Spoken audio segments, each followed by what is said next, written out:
사랑하는 은혜와 진리 장로교회 교회 여러분, 어젯밤도 평안하셨습니까? 오늘도 우리에게 용서와 사랑의 은혜를 베푸시는 하나님의 능력을 의지함으로 하나님의 축복을 경험하는 저와 여러분이 되시기를 주님의 이름으로 축원합니다. 오늘 새벽에 만나보면은 사무엘하 20장 1절로 3절입니다. 사무엘하 20장 1절로 3절을 제가 읽어드리겠습니다. 마침 거기에 불량배 하나가 있으니 그의 이름은 세바인데 베냐민 사람 비그리의 아들이었더라. 그가 나팔을 불며 이르되 우리는 다윗과 나눌 분깃이 없으며 이새의 아들에게서 받을 유산이 우리에게 없도다. 이스라엘아 각각 장막으로 돌아가라 하매 이에 온 이스라엘 사람들이 다윗 따르기를 그치고 올라가 비그리의 아들 세바를 따르나 유다 사람들은 그들의 왕과 합하여 요단에서 예루살렘까지 따르니라. 다윗이 예루살렘 본궁에 이르러 전에 머물러 왕궁을 지키게 한 후궁 10명을 잡아 별실에 가두고 먹을 것만 주고 그들에게 관계하지 아니하니 그들이 죽는 날까지 갇혀서 생과부로 지내니라. 사무엘하 20장에는 압살롬의 반란 이후 다시 찾아온 다윗의 위기가 기록되어 있습니다. 1절과 2절을 보면 베냐민 지파 사람 세바가 이스라엘 10지파를 이끌고 다시 반역을 일으켰다는 내용이 기록되어 있습니다. 특히 1절을 보면 마침 거기에 라는 말로 내용이 시작이 되는데 이것은 이 1절과 2절의 내용이 19장 40절로 43절의 사건과 연결되는 내용이라는 것을 보여주는 단어입니다. 다시 말하면 예루살렘으로 복귀하는 다윗을 유다 지파가 몰래 가로챘다며 분노한 이스라엘 10지파 사람들이 그런 자신들의 불만을 또다시 반역으로 표출했다는 것입니다. 더욱이 이 마침 거기에라는 표현은 시간적인 상황을 가리키는 마침이라는 표현과 장소적인 상황을 가리키는 거기에라는 표현이 함께 포함된 단어입니다. 그러니까 지금 1절과 2절에서 일어난 이 세바의 반역은 어디 다른 지역에서 일어난 사건이 아니라 다윗 왕이 예루살렘으로 복귀하는 과정의 그 현장에서 일어난 사건이라는 것입니다. 화요일에 우리는 이스라엘 10지파 사람들이 압살롬이 죽은 후에 곧바로 다윗을 다시 자신들의 왕으로 모셔와야 한다며 논쟁을 벌였던 장면을 살펴보았습니다. 그런데 그들 중에 상당수는 다윗에 반역하고 압살롬 편에 섰던 자신들의 죄 때문에 다윗을 다시 왕으로 인정하는 일에 주저했습니다. 그러나 몇몇 사람들이 지금 우리가 살 수 있는 길은 빨리 다윗을 왕으로 인정하고 다윗이 예루살렘으로 돌아오도록 힘쓰는 것뿐이라고 주장해서 마지못해 그 일에 동참합니다. 제가 왜 그것을 마지못해 동참했다고 표현하는가 하면 19장 9절을 보시면 이스라엘 모든 지파 백성들이 다윗을 다시 모셔오는 일에 대해 변론했다고 성경은 말하는 데 반해 40절을 보시면 다윗이 요단강을 건널 때 그런 다윗을 맞이하기 위해 길갈로 데려온 이스라엘 10지파 백성들에 대해서는 백성의 절반이 왔다고 기록하고 있기 때문입니다. 그러니까 자기들끼리 열띤 토론을 통해 결국 다윗 왕이 예루살렘으로 돌아오는 일에 함께하기로 결정은 했지만 그 일에 동참한 인원은 절반밖에 되지 않았다는 겁니다. 그런데 그렇게라도 다윗에게 자신들의 의지를 보이며 살 길을 찾으려고 했는데 막상 와서 보니까 유다 지파 사람들이 자기들끼리만 다윗 왕의 귀환을 도와주고 있는 모습을 보게 된 것입니다. 그래서 19장 41절로 43절에서 이스라엘 10지파 사람들은 그런 유다 지파 사람들과 논쟁을 벌였습니다. 그때 마침 그 자리에 세바라는 불량배가 있었던 겁니다. 그리고 그 세바는 이스라엘 10지파 사람들을 향해서 이렇게 말합니다. 우리는 다윗과 나눌 분깃이 없으며 이새의 아들에게서 받을 유산이 우리에게 없도다. 이스라엘아 각각 장막으로 돌아가라. 이 말은 다윗이 하는 꼴을 보니까 우리가 뭔가 그에게 기대할 만한 것이 없다는 겁니다. 다윗하고 우리하고 무슨 상관이 있냐는 겁니다. 여러분 19장 43절을 보십시오. 우리는 왕에 대하여 열몫을 가졌으니 다윗에게 대하여 너희 유다지파 사람들보다 더욱 관계가 있다고 강력하게 주장했던 것이 바로 이스라엘 10지파였습니다. 그런데 지금 세바는 뭐라고 합니까? 다윗하고 우리하고 무슨 관계가 있느냐? 우리는 다윗에게 아무것도 기대할 것이 없다고 말합니다. 그러자 놀라운 일이 벌어집니다. 2절을 보면 이에 온 이스라엘 사람들이 다윗 따르기를 그치고 올라가 비그리의 아들 세바를 따랐다고 성경은 말합니다. 안 그래도 찝찝한 마음으로 겨우 마지못해 다윗의 귀환을 돕기 위해 길갈로 왔습니다. 그것만이 우리가 살 길이라고 주장하는 몇몇 사람들의 주장에 억지로 동참했습니다. 그런데 유다 지파와 다윗이 하는 꼴을 보니까 아무것도 기대할 것이 없다고 판단한 그들은 방금 전까지 자신들이 했던 말까지 뒤집고 다시 다윗 왕에게 반역을 저지릅니다. 반역을 저지른 자들은 처형을 당하지 않는 것만으로도 다행으로 생각하는 것이 옳은 태도입니다.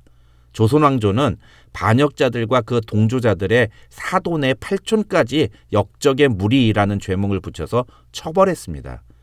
다시는 반역을 생각도 못하게 만들 만큼 법을 엄격하게 집행했습니다. 그런데 다윗은 어떻게 했습니까? 그는 압살롬의 죽음으로 모든 것을 덮었습니다. 자신을 배신하고 압살롬 편에 섰던 이스라엘 열지파 사람들이나 또 예루살렘에 남아 압살롬의 반역을 간접적으로 승인했던 유다의 장로들을 처벌하지 않았습니다. 심지어 그는 압살롬의 군대 장관이었던 아마사를 자신의 군대 장관으로 임명하는 포용 정책을 보여주었습니다. 쉽게 말해서 다윗은 자신을 반역한 자들에 대한 대사면의 은혜를 베푼 것입니다.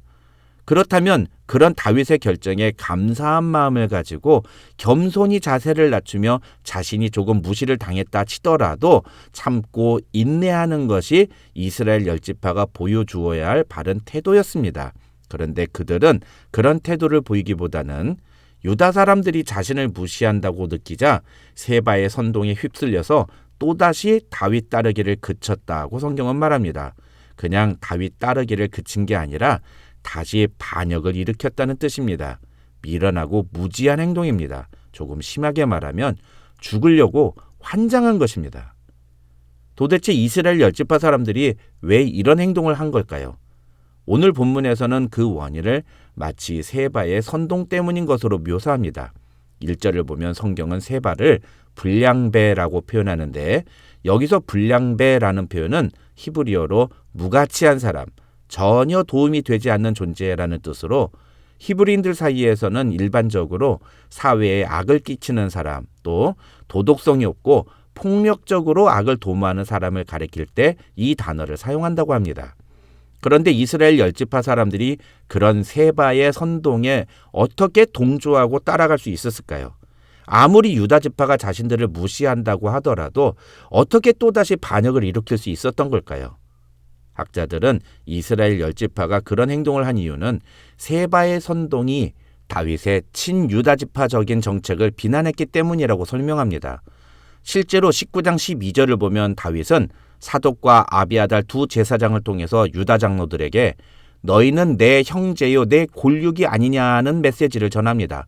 뿐만 아니라 19장 13절에서는 압살롬의 군대 장관이었던 아마사에게 너는 내 골육이 아니냐고 말합니다.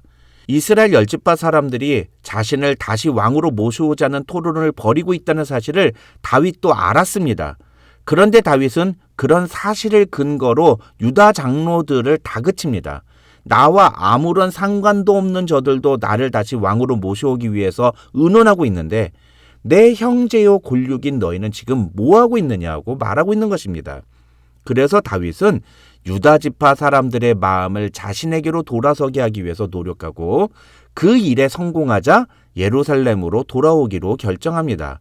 이런 식으로 다윗은 혈통을 중시하고 혈연 관계에 집착하는 정치를 해왔고 그런 모습을 보면서 이스라엘 열지파 사람들은 그런 다윗의 모습을 보니 자신들이 다윗에게 기대할 것이 아무것도 없다고 판단했다는 것입니다. 그러니까 1절에서 세바가 다윗하고 우리하고 무슨 관계가 있느냐 하는 말에 그들이 쉽게 휩쓸렸다는 것입니다. 그러나 중요한 것은 이스라엘 열지파 사람들은 반역죄로 말미암아 죽어 마땅한 자들이었다는 것입니다. 다윗이 자신과 같은 지파인 유다 지파를 중심으로 정치를 하건 말건 간에 이스라엘 열지파 사람들은 반역에 동조했다는 이유만으로도 죽어 마땅한 자들이었습니다. 그런데 다윗은 그런 이스라엘 열지파에 대한 처벌을 유보합니다. 그랬다면 그 은혜에 감사하고 그 은혜에 합당한 태도를 보이는 것이 마땅했습니다. 그런데 그들은 자신들이 부당한 대우를 받고 있다고, 자신들이 멸시를 받고 있다고 생각하자 또다시 다윗을 반역하는 태도를 보여준 것입니다. 이러한 이스라엘 열지파의 모습을 보면서 저는 우리의 죄를 사해 주신 하나님의 은혜를 저버리고 날마다 하나님을 대적하는 태도를 보이는 우리의 모습을 보게 됩니다. 하나님의 은혜와 상관없이 날마다 하나님의 은혜를 잊어버리고 사는 우리의 모습이 바로 오늘 본문에 나오는 이스라엘 열지파 사람들의 모습인 것입니다. 그런 점에서 오늘 본문에 나오는 세바는 우리를 자극하고 선동하며 우리로 하여금 하나님을 버리게 만드는 사탄을 상징합니다. 과연 우리는 세바의 말을 따르고 있습니까? 아니면 하나님의 은혜를 기억하며 살고 있습니까? 그 다음 3절에는 그런 일이 있고 난 후에 다윗이 예루살렘 성에 들어가서 첫 번째로 한 일이 기록되어 있습니다. 그것은 바로 자신이 예루살렘에 남겨두었으나 압살롬과 동침하였던 10명의 후궁들을 처벌하는 일이었습니다. 고생고생을 하고 겨우 다시 예루살렘으로 돌아온 다윗이 진행한 첫 번째 일이 후궁을 감금하는 일이었다는 것은 우리를 당황하게 합니다.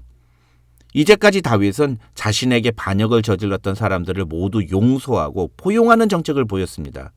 그랬다면 이 후궁들에 대해서도 너그럽고 자비로운 관용의 모습을 보여야 하는 거 아닙니까?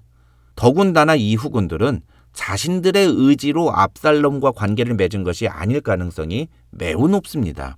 그들은 압살롬의 부하들의 강압에 의해서 압살롬과 관계를 맺었을 것입니다. 그렇다면 자의에 의해서 하는 행동이 아니니까 너그럽게 용서를 베풀어 주어야 하는 거 아닙니까? 그런데 학자들은 오히려 이 3절의 모습이 다윗이 이 10명의 후궁들을 향해 베푼 은혜의 모습이라고 설명하기도 합니다. 왜냐하면 당시 고대 근동에서는 그렇게 타인과 관계를 맺은 왕의 후궁들은 반드시 죽이는 것이 관례였기 때문이라는 것입니다. 게다가 이 후궁들은 다른 사람이 아닌 자신의 아들과 관계를 맺은 자들이었습니다. 아무리 그들을 용서한다 하더라도 그들을 다시 후궁으로 들일 수는 없는 일이었습니다. 그래서 다윗은 이들을 왕궁 밖으로 나가지 못하도록 조치를 취함과 동시에 자신도 그들과 평생 관계를 하지 않음으로써 또 다른 잘못을 저지르지 않도록 조치를 취한 것이라고 학자들은 설명합니다. 결론적으로 오늘 본문을 통해서 우리는 범죄한 죄인이 자신에게 선포된 용서의 은혜에 대해서 어떤 태도를 보이고 있는지를 돌아보아야 하겠습니다. 우리는 죽어 마땅한 죄인들이었습니다. 그런 우리에게 죄 용서의 은혜가 선포되었습니다. 그렇다면 우리는 이제 그 은혜를 항상 기억하며 살아가야 합니다. 저와 여러분은 평생 우리에게 용서를 베푸신 하나님의 은혜를 기억하며 하나님의 뜻을 따라 살기로 결정하는 하나님의 사람들이 되시기를 주님의 이름으로 축원합니다.